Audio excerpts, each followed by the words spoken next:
Thank you for the introduction. So today I will talk about hormone biopolitics and how we have been colonized. We all live in the estro world. Okay. So to begin, when we discuss hormone biopolitics, we must first ask, how did we arrive at this black box fact that estrogen produces a female body and testosterone a male body? Because we didn't just find hormones in some lost corner of the world. We ourselves called hormones into existence. In the late 1800s, there was this concept of organotherapy. So if you were suffering from a brain disease or a liver disease, you would eat the organs of another animal to fix this ailment. And so the scientist, he claimed that if he ingested the testicles of dogs and monkeys, then this would rejuvenate him of old age and increase his vitality and his masculinity. And of course, he called it the medicine of the future. Does that sound familiar to anyone? Transhumanists in the room? But back then, there was no way to actually visualize or to validate that, what was happening in these organs, like if it was actually like these molecules that was doing the job. So what they did was they performed these bioassays. So basically, human and animal test subjects, which they would remove the gonads and then transplant gonads into them and kind of observe the effects, right? And for example, the scientist Eugene Steinach, who was actually an Austrian scientist and had his lab in the Vienna amusement park, he would perform these gonad transplants on rats and frogs. And so he would take the ovaries out of a rat and then put in testicles and then say like, oh, the rat is behaving more territorial, more aggressive, more masculine. Okay, so let's use this to cure homosexuality. So this is kind of, I'm really paraphrasing here, but yeah. So you can see that a lot of these scientific experiments already had the notion of, they had gender bias already inscribed into the research. And to further understand how these fictions, these somatic fictions, became further entrenched, we have to, quote unquote, follow the funding and look at the major pharmaceutical players that stood to gain from these heteronormative entrenchments. So there was this race to conquest estrogen and testosterone and to market it to the masses. And I also think it's important to point out that a disease doesn't really exist. The disease depression, for example. The disease depression doesn't exist without the molecule serotonin. So the same way that clinical masculinity does not exist without synthetic testosterone. So these companies were basically inventing diseases in which they could market these cures to the masses. So initially, urine was a really, really big source for isolating these hormones, because obviously they couldn't source. Initially they tried to source as many gonads as possible, but how much can you actually get out of that? So then they started, going for urine, and they started with pregnant women. They're sourcing it from medical hospitals, from gynecological clinics, and these women didn't know they were contributing to big pharma's research. And then after pregnant women came pregnant horses producing urine in much higher quantities. And these horses have to be continuously impregnated to produce this hormone-rich urine. And then they discovered diethylsylbesterol, which stands for DES. And this actually came from the petrochemical industry. But then they noticed it had these estrogenic effects. And they prescribed this to women, to pregnant women, to prevent miscarriage. And then they realized in the 70s that these women were getting these very rare cervical cancers, and then their daughters were also getting the same cervical cancers. So finally in the 70s, they discontinued DES. And of course, I have to talk about the pill, the American lifestyle drug. And this was a symbol for second wave feminists, like they fought for this. It was a symbol for reproductive freedom until they realized that the pill actually kills women. It causes pelvic inflammatory disease, cervical cancer, depression, etc. But then, if you're a woman growing up in a developing part of the world and you're having complications from having too many pregnancies, then the pill prevents death, right? It depends on what body you're born into. Either way, I think we can all agree we need non-hormonal methods of contraception.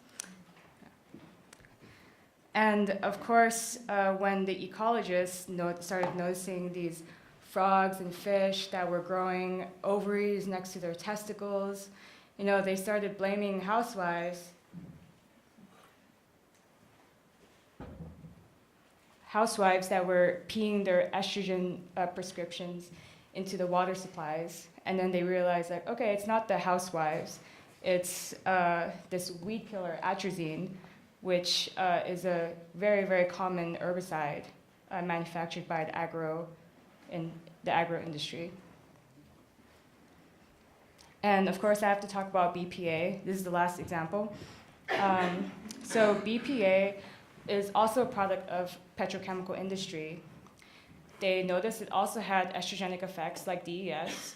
They tried it on women, and then they realized, like, no, DES is actually stronger. So then they put BPA on the shelf, and then, I don't know, some decades later, they revisited BPA, and they're like, okay, let's keep it in the petrochemical industry. Let's use it as a plasticizer. So it's found in a lot of food and packaging products, and even though they've banned BPA, like you see this logo, like BPA free, it might contain BPS, which is the same thing. So despite all the warnings about the toxic impacts of these endocrine disruptors, the lobbying of the petrochemical, agricultural, and pharmaceutical industries continues to influence the regulatory institutions in favor of their capitalist interests. This is the kind of molecular colonization that I'm talking about on our bodies and bodies of non-human species. And it forces us to rethink our definitions of normal and natural, our relationships with our bodies and the environment, and finally, to face our shared species vulnerability in this all-toxic alien becoming. Because to state it bluntly, these molecules have no respect for jurisdiction, no concern for human and environmental health. Why would they? They go wherever they please, wherever they're released. And more often than not, these places are concentrated in marginalized, disenfranchised indigenous communities. In this conference, we've been talking a lot about embracing the other, embracing the non-human, but we also can't forget those bodies that we already treat as non-human. And that a very real trouble exists for very real bodies. The effects range from obesity to lower IQ to early onset puberty to cervical and testicular cancers, worldwide sperm drop, and the list goes on and on. But it's important to remember that the effects are not only on the reproductive organs, although in the cultural discourse, we like to focus on the sex-altering effects as the dominant discourse. So what can we do about this? Okay, so I've been working on this project called Open Source Estrogen for about 2.5 years, and it's a collaborative investigative project seeking to demonstrate the various entrenched ways that hormones have colonized every aspect of our being. It takes influence from works by Critical Art Ensemble and Sub Rosa, and the concept of fuzzy biological sabotage. The project is open source in the sense that the protocols are hackable, shareable, constantly improved upon, collaborative, And it's also open source in the way that estrogen is all around us, the hormones are all around us. And in a way, it's available for us to hack and collaborate and create new subjectivities and become with the mutagenesis. So the project started with a very simple question, just, what if it was possible to synthesize estrogen in the kitchen?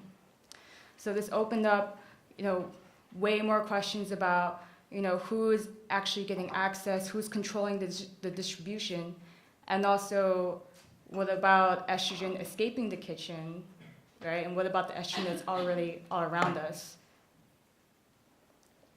So I'm gonna go through some estrogen geeking freak science protocols that I've been working on in collaboration with other people. In the yellow highlight, that's like my shout out to my collaborators. So the first one is these yeast biosensors, which actually turn yellow in the presence of estrogen. So they're genetically modified, obviously. And they died this year. I didn't maintain them well enough, but I did have them for a good year or so. So the next one is solid phase extraction.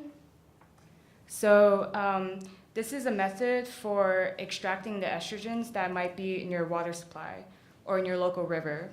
And it's using these columns that are designed to trap organic pollutants or hormones in them. And if you combine it with the yeast biosensors, it's a process I call river gynecology, because you're essentially extracting what you think might be polluting your river and diagnosing it, basically. The next one is a column chromatography method that I use for urine, so extracting the hormones from the urine. It's not super specific to the point where you get only estrogen. That would be very difficult, but you definitely get, you can smell something. Like you can, the hormones have a very distinct smell. And finally, the most recent freak science protocol I've been exploring is with these white rot fungus, which are actually able to break down the toxicities because they release these enzymes that are for breaking down cellulose from trees. So they usually grow, you usually find them growing on dead trees.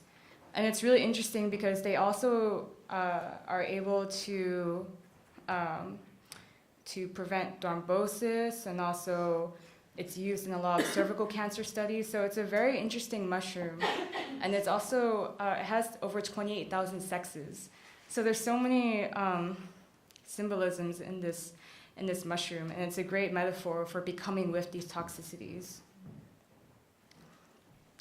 And all of this is kind of, it's done a lot with collaborators, but also in the public, in the workshop setting, which I like to call workshopology or public amateurism, which is a term I'm borrowing from a critical art ensemble, which means learning in the public, learning and failing in the public, which is a really important step, I think, to demystifying the science and making it more accessible. And I've also used these protocols or worked on these protocols in a collaborative setting with the Aliens in Green, which is, Spella is also part of the Aliens in Green. It's a tactical theater group, and our workshops, they can span, 6 to 8 hours. They're extremely intensive. They involve discussions and also hands-on activities, and I think it's because, the topic we work on is endocrine disruption and this idea of aliens in becoming. And the topic is not, it's not such a light one. You have to make people aware that these toxicities exist, and then you have to somehow guide them towards having their fear neutralized, or having them to confront this fear of our bodies mutating and our bodies being stolen. So these are some diagrams that the Baru, the two, they're collaborators on the Aliens in Green. They made these amazing charts and graphs trying to display the information around toxicities and how they're being distributed. And one really interesting exercise we do is we go through each of the effects of the endocrine disruptors, like obesity, lower IQ, early onset puberty, micropenis. And then we ask participants to say, like, is this biological suffering? Like, are you really feeling pain from this effect? Or is it ideological suffering? Like, is it society that's labeling you as not normal or disabled, and you're facing the emotional pain from this? So I've also moved my protocols into more performance territory. So this is a performance that I've done a couple times called the Molecular Querying Agency, which involves an audiovisual projection with this soothing computer voice trying to guide participants towards the process of querying, kind of revealing that, yeah, our bodies are querying at the molecular level, and how we can face these toxicities. And I also pee live, like on stage, and then I invite people to come on stage with me to also pour their urine into this fountain, and together we worship the urine as this queering, disobedient liquid. And then I extract the hormones. And I have these oxygen masks where they have to inhale the hormones from like a previous. So whenever I collect the hormones, then the next round of people has to get colonized by the previous people's hormones. So it's like a hormone colonizing cycle. And this is the basic like backbone that I'm working on with the Aliens in Green, also in the Molecular Querying Agency, is beginning with the first step, toxicities, revealing that you live in an alien landscape. Then step 2, semiosis, revealing that actually you're already alien. And step 3, subjectivities, do you want to be more alien than you already are?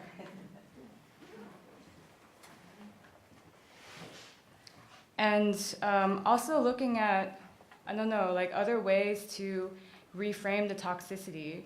So I came across this article like a year and a half ago, and it's actually a scientific publication.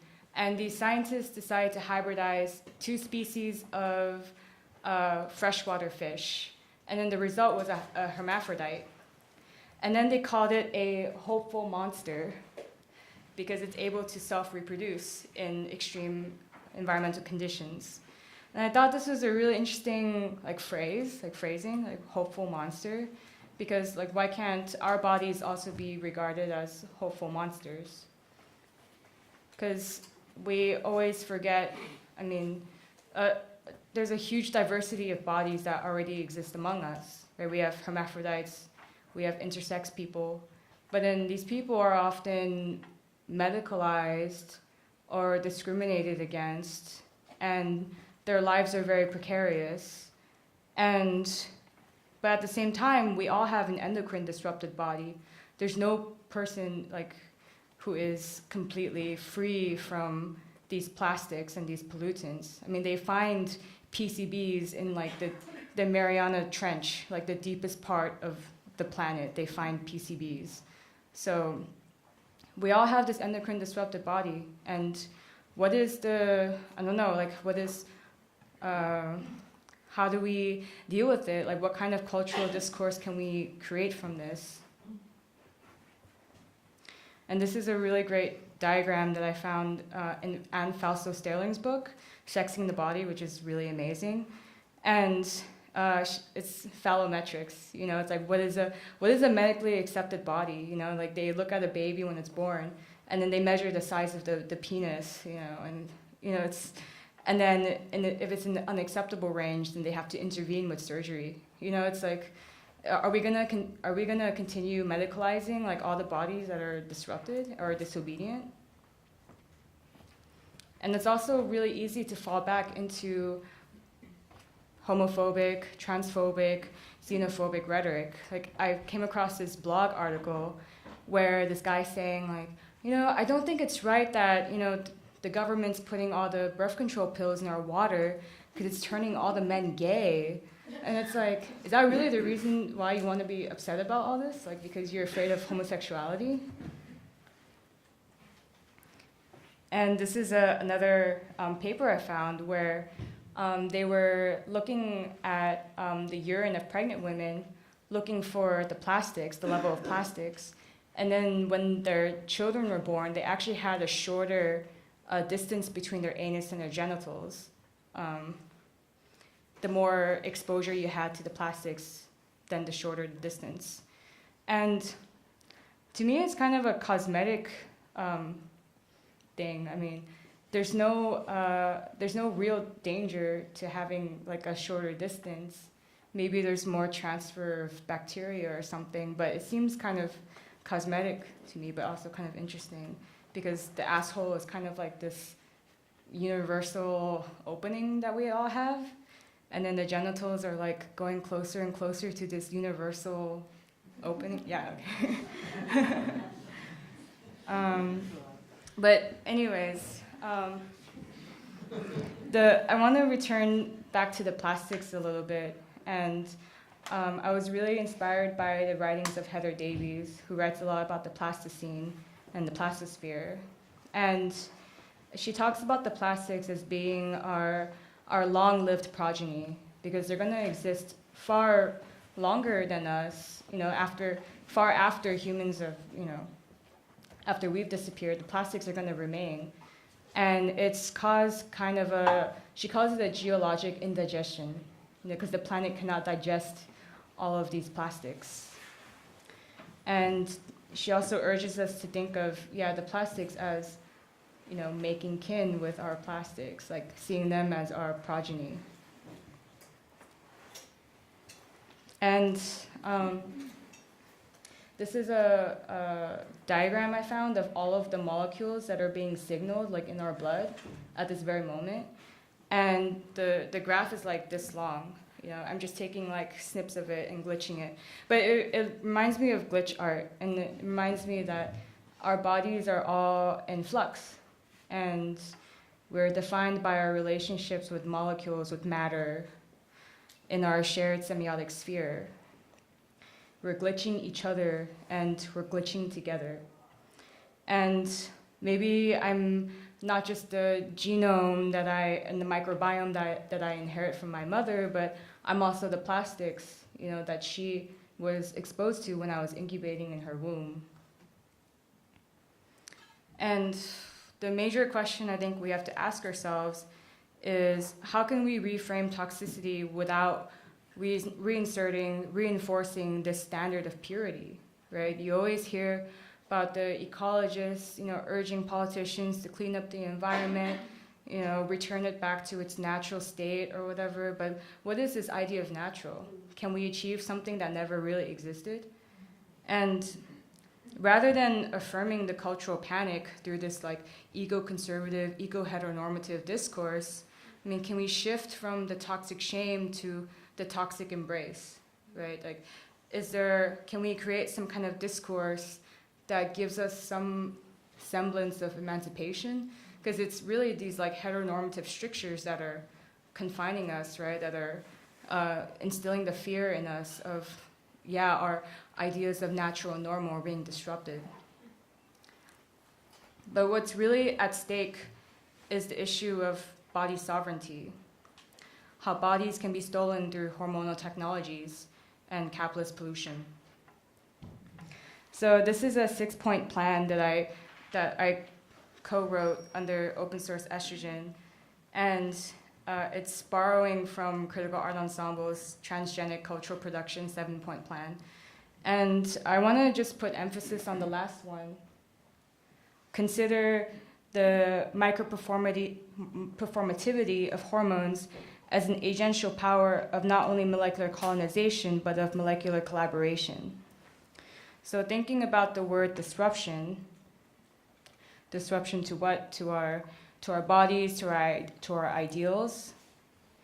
And this is precisely why I would urge us to, quote unquote, emancipate the estrogen molecule and create portals of access and understanding through hacking, through collaboration with this molecule, subverting the xenoforces at play in order to refigure new modes of being with this world.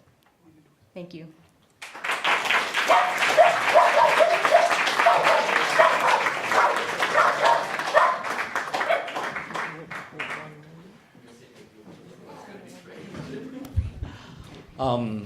Yeah, I just have a quick question before opening it to the public.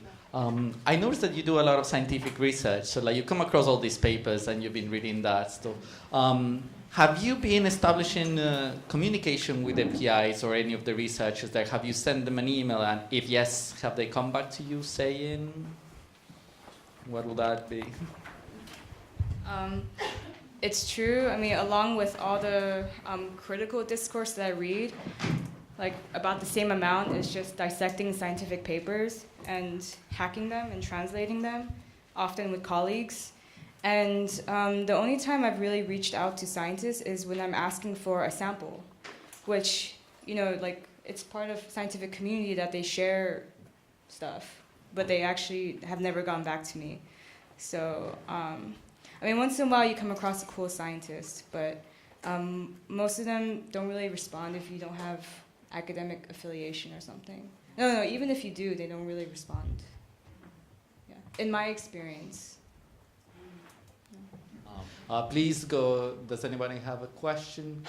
Sarah, how you doing? Hi. Is it working? Yeah. There we go. Thank you so much. That was really, really fascinating. The way that like it combines so many levels of like material discourses and cultural.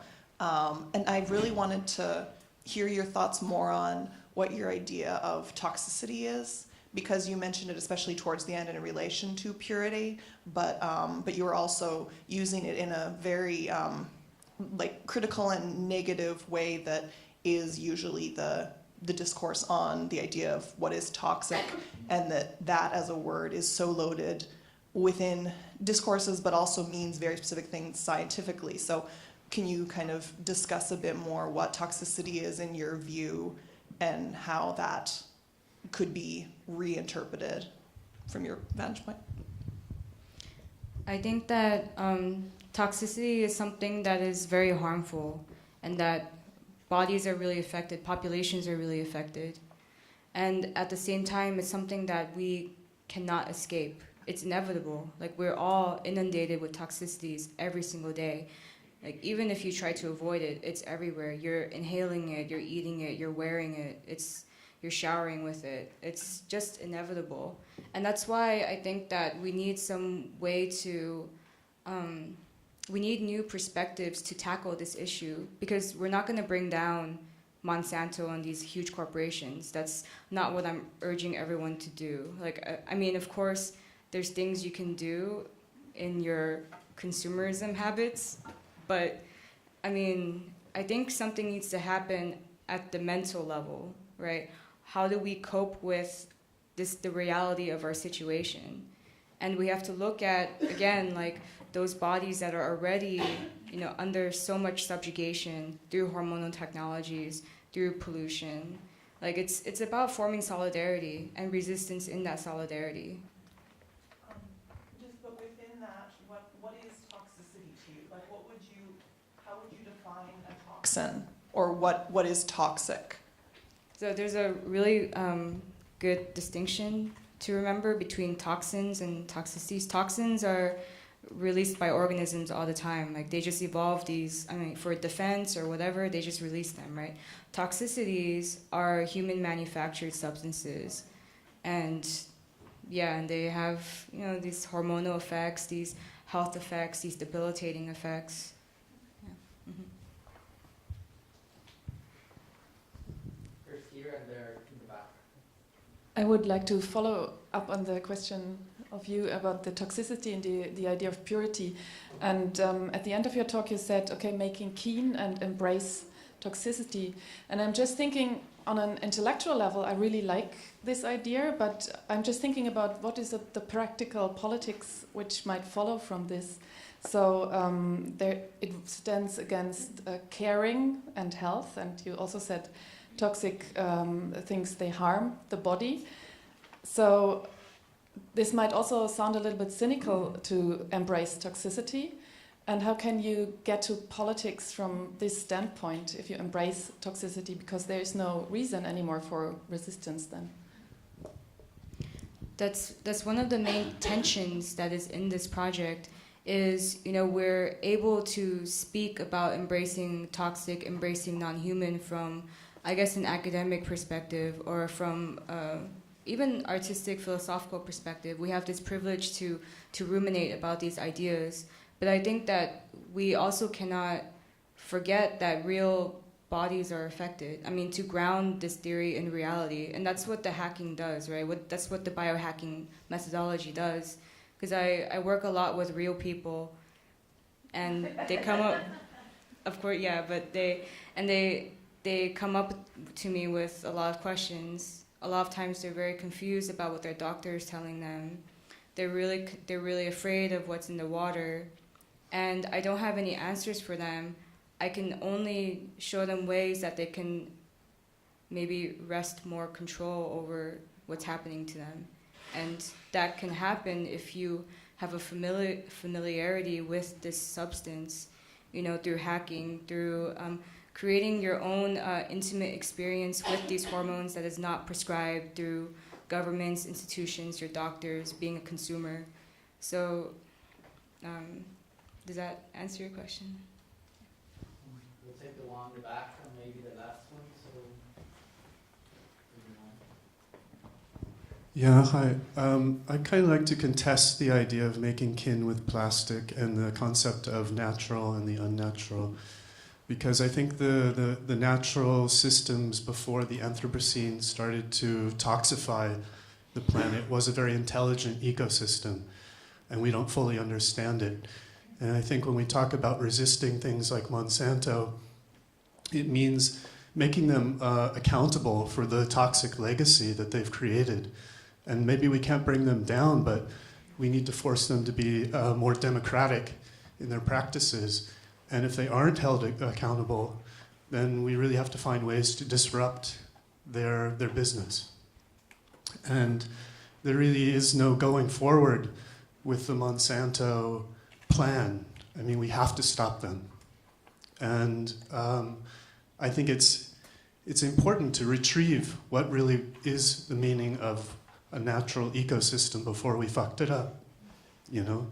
So I think that's a really dangerous idea of making kin with plastic.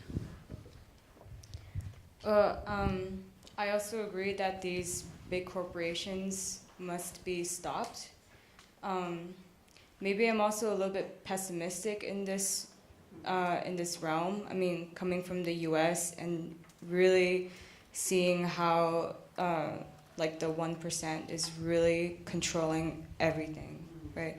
It's a really harsh reality that I've come to accept, and that's why I'm like a recent migrant to Europe. But thank you.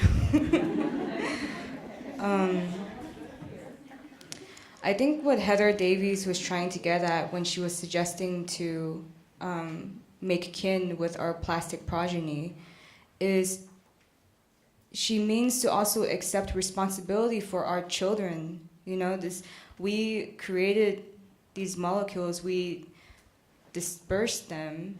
Now they're everywhere, they're pervasive, they're ubiquitous. We have to take responsibility for that. And I think that's what I read from what she says about the plastic progeny. And I don't want to discount all the efforts of, you know, activists, environmentalists who are fighting against these mega corporations. They're doing amazing work, and they're fighting a war, right? But I think that there has to be other alternative strategies being explored, and we all have to find ways to affect change in our nanospheres, right? In our immediate circles, in our communities. So, yeah.